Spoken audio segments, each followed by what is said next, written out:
warahmatullahi wabarakatuh. Waalaikumsalam warahmatullahi wabarakatuh. Alhamdulillahi wa kafa. Nusalli wa nusallimu ala habibinal mustafa sayyidina wa maulana Muhammadin sallallahu alaihi wasallam wa ala alihi wa ashabihi ahli sidqi wal wafa. Rabbi shrah li sadri wa yassir li amri wahlul 'uqdatam min lisani yafqahu qawli. Subhanaka la 'ilma lana illa ma 'allamtana innaka antal 'alimul hakim. Wa la haula wa la quwwata illa billahil 'aliyyil 'azim. Alhamdulillah summa alhamdulillah, dalam kesempatan malam ini kita bisa melaksanakan rutinitas mingguan kita dengan membaca Ratibul Haddad, dan kemudian kita lanjutkan dengan menelaah beberapa maqalah yang termaktub dalam kitab Al-Hikam karya Syekhna Athaillah As-Sakandari. Mudah-mudahan kita bisa mengambil pelajaran sehingga menambahkan keimanan, ketakwaan dan semangat kita untuk taat dan beribadah kepada Allah Subhanahu wa taala. Baik, dalam kesempatan malam ini saya akan membacakan satu maqalahnya Syekhna Athaillah. Salah satu daripada munajatnya beliau adalah Ilahi ma al-tafaka bi ma'azimi jahli wa ma arhamaka bi ma'a qabihi fi'li. Ilahi du Gusti ingsun ma'al-tafaka banget lembute tuan sira bi kelawan ingsun ma'azimi jahli sertane agunge bodhoe ingsun. Wa ma arhamaka bi lan banget welase sira tuan bi kelawan ingsun ma'aqabihi fi'li sertane alane penggawean ingsun. Ilahi ma'atufaka bi ma'adimi jahli. Hai Tuhanku, begitu lembutnya engkau kepadaku, lembut kasih sayangnya kepadaku, ma'adimi jahli, berserta begitu besarnya kebodohanku. Jadi di sini Syekhna Athaillah dalam salah satu munajatnya mengutarakan isi hatinya bahwa Allah itu maha lembut dalam kasih sayangnya. Maka sifatnya Allah itu adalah Al-Latif. Al-Latif yaitu zat yang memberi kelembutan dan kasih sayang. Sifat lembutnya Allah kepada kita, kadang kita tidak merasakannya. Begitu besar kelembutannya, kasih sayangnya Allah kepada makhluk-makhluknya. Dan yang aneh, kita tidak merasakan bahwa itu semua adalah pemberian Allah. Dan Allah tidak pernah melepaskan, berhenti untuk memberikan sebuah kelembutan dan kasih sayang. Tidak pernah berhenti. Cuma kita itu tidak sadar, tidak merasakan. Coba kita renungkan. Kita setiap hari diberi nafas untuk bisa hidup. Itu merupakan suatu kasih sayang Allah. Coba kalau seandainya Allah memberhentikan nafasmu, maka tentunya kamu the end di dunia ini. Baik. Satu kelembutan saja yang penting diberhentikan oleh Allah kepadamu, kamu sudah tidak punya kekuatan apapun, menjadi bangkai yang akhirnya menjadi jenazah, menjadi mayat. Itu satu kelembutan yang tidak pernah berhenti Allah memberikannya. Dan Allah memberikannya tidak pandang bulu. Memberikannya kepada orang yang beriman dikasih, kepada orang yang tidak beriman kepada Allah dikasih nafas itu. Kepada orang yang taat, yang sering sholat, ngasih. Kepada yang sering maksiat dan tidak pernah sholat, ngasih nafas itu. Nah itu Allah tidak pandang bulu dan tidak ada pamrih memberinya. Itu nafas kita. Itu suatu hal yang perlu kita tafakuran supaya kita itu gede rasa syukurnya bahwa kita itu masih diberi kesempatan untuk hidup di alam dunia ini. Tentunya adalah untuk kita syukuri. Jangan sampai kita tidak sadar Allah setiap hari memberikan kasih sayangnya berupa kelembutan nafas, kemudian ditakdirkan untuk mau taat, untuk mau sholat ke masjid. Ya, kamu juga di setiap hari bisa makan, bisa minum, memiliki baju, memiliki tempat tinggal. Itu sudah banyak sekali kelembutan kasih sayangnya kepada kita semua. Namun kita tidak sadar, sehingga lupa. Karena kita apa? Ya terpengaruh oleh kesibukan duniawi, sehingga tidak sempat untuk bertafakur bagaimana kok kita itu bisa hidup. Siapa yang menghidupkan kita? Siapa yang masih makan kita? Siapa yang memberi nafas kita? Kenapa kok jantung dan paru-paru kita masih bergerak hidup? Siapa yang menggerakkannya? Ya itu kan semua kelembutan dan kasih sayang Allah. Tidak bisa ada ujungnya secara logika, tidak bisa. Ya, dokter tidak bisa menyembuhkan atau mengabadikan hidupmu, tidak bisa.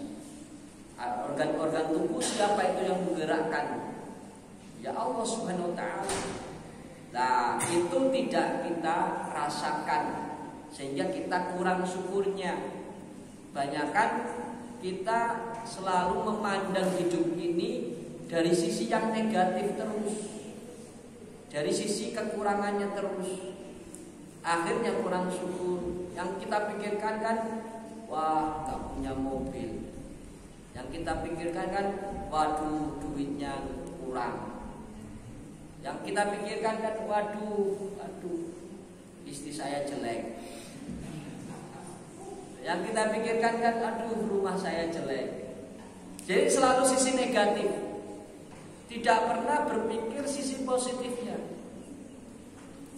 Tidak pernah kita memikirkan, alhamdulillah masih bisa ngopi. Salam alhamdulillah masih bisa ngudut. Alhamdulillah masih bisa nafas. Ya, alhamdulillah masih punya baju walaupun sederhana. Alhamdulillah masih punya duit. Nah itu jarang. Selalu di dunia ini selalu yang dipikirkan itu sisi negatif. Berita dalam media, dari televisi, di YouTube, di medsos segala macam, pasti yang beredar semuanya sisi negatif. Tidak pernah memberitakan sisi positif. Paling berapa persen. Nah inilah yang membuat orang itu pusing akhirnya. Maca medsos, YouTube, maca ya medsos, YouTube, segala Facebook, semuanya sisi negatif. Sisi negatif.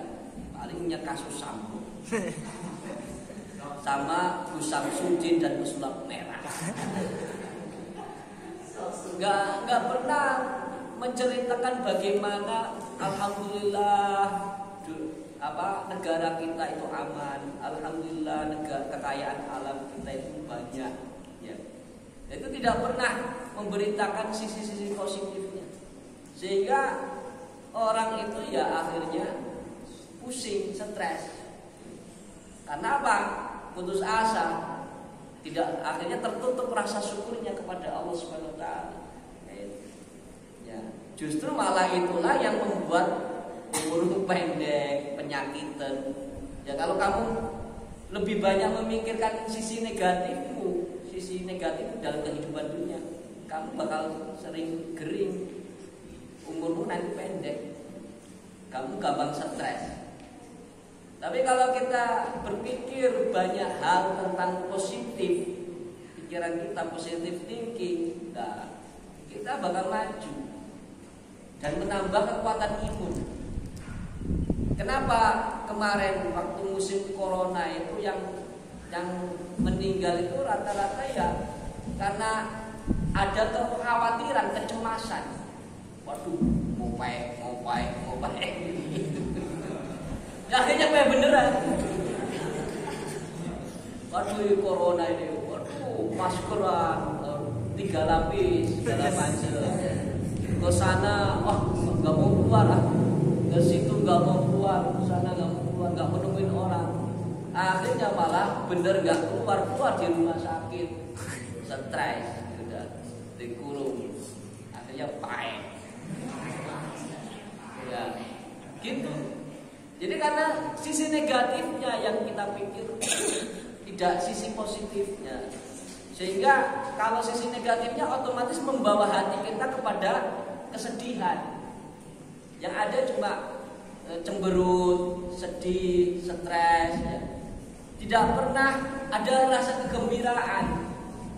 Coba kalau kita walaupun dalam keadaan sederhana apapun, kehidupan kita dalam keadaan miskin atau kekurangan apapun, tapi kalau kita berpikir secara positif dalam kehidupan kita, dan kita bakal tenang, tetap happy, ya tetap happy.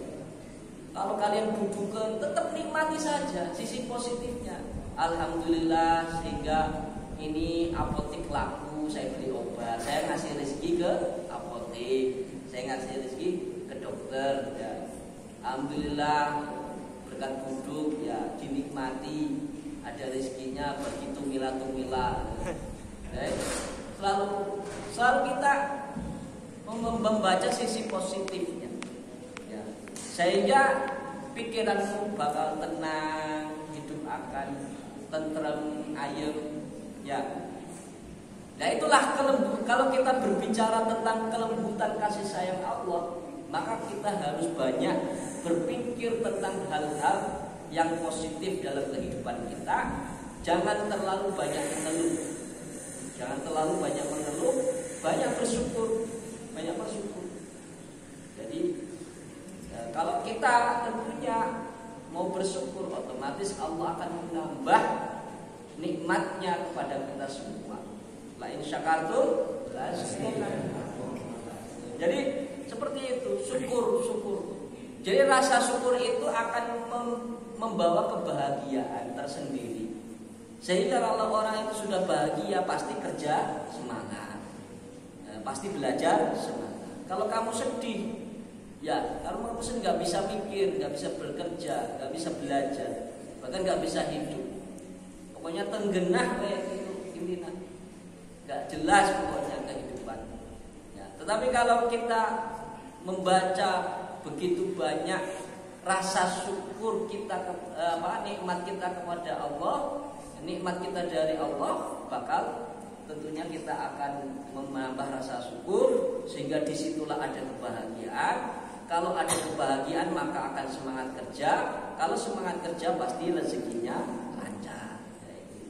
Jadi seperti itu, sama dengan kalian di pesantren, jangan banyak ngeluh, ya nikmatin, syukurin, berdoa, munajat kepada Allah, ngeluh hanya kepada Allah. Nah, jangan kepada batu malah disengserikan, memberikan solusi tidak, malah nertawain yang ada, ya enggak?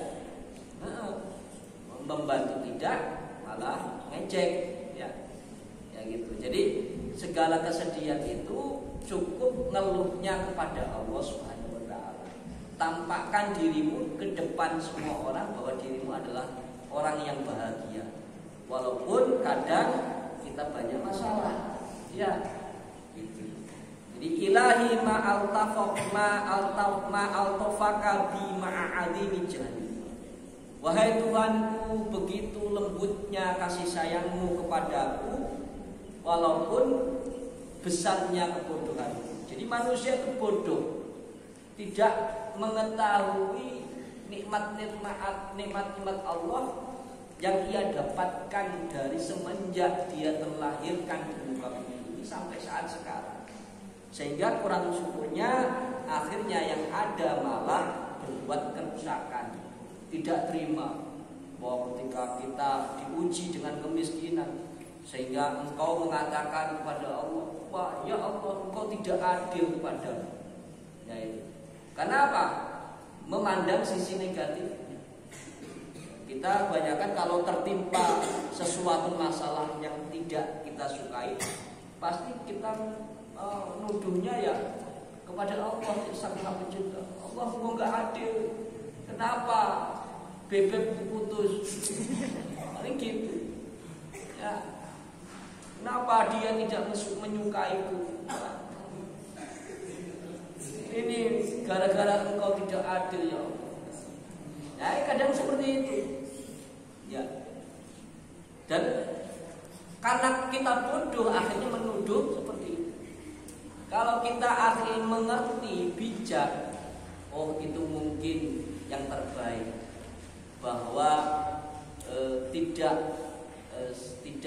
masih banyak perempuan yang lain, masih banyak rezeki yang lain. Mati satu tumbuh seribu. Harus seperti itu.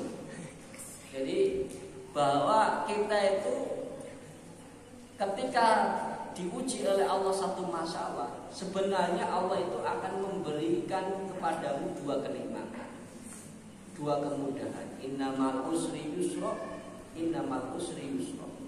Bahwa satu kesusahan itu oleh Allah akan diganjar setelah itu dua kemudahan, dua kenikmatan yang tentunya tidak engkau sangka-sangka. Misalkan di jalan ada orang memang digerakkan hatinya oleh Allah untuk misalkan meminta uang kepadamu, ya itu kadang kita tidak punya uang, kasih 2.000, ternyata di balik itu ternyata Allah mengembalikan min haitsu la yahtasib, dari yang tidak dikira yang lebih. Nah, itu sering saya alami.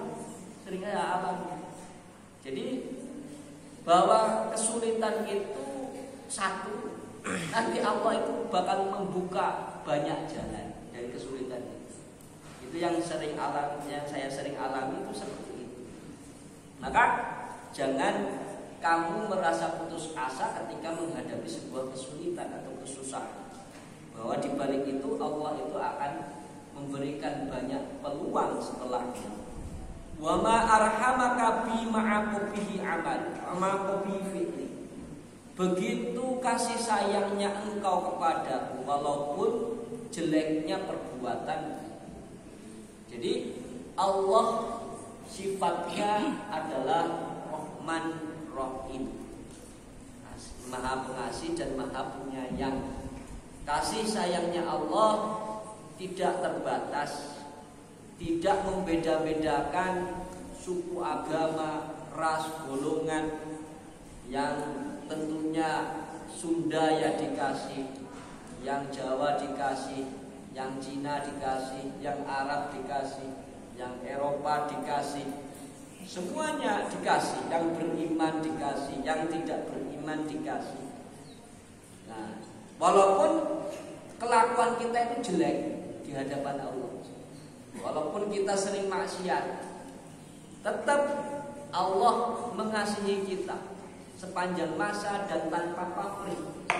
Ya, tanpa pamrih. Walaupun kita berbuat maksiat, walaupun kadang orang itu jarang sholat, ya, walaupun tidak pernah ke masjid misalnya, tetap Allah menyayangi kita.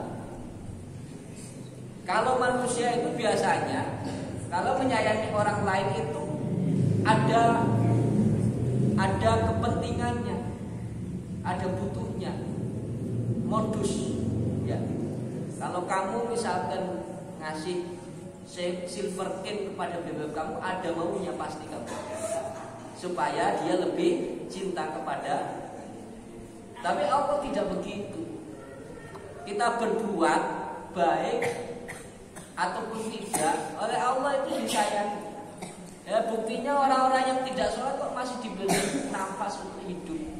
Itu kan bentuk kasih sayangnya Allah. Ya, kenapa orang-orang yang tidak sholat tidak dimatikan saja oleh Allah, tapi kok masih dikasih nafas, kok masih dikasih umur?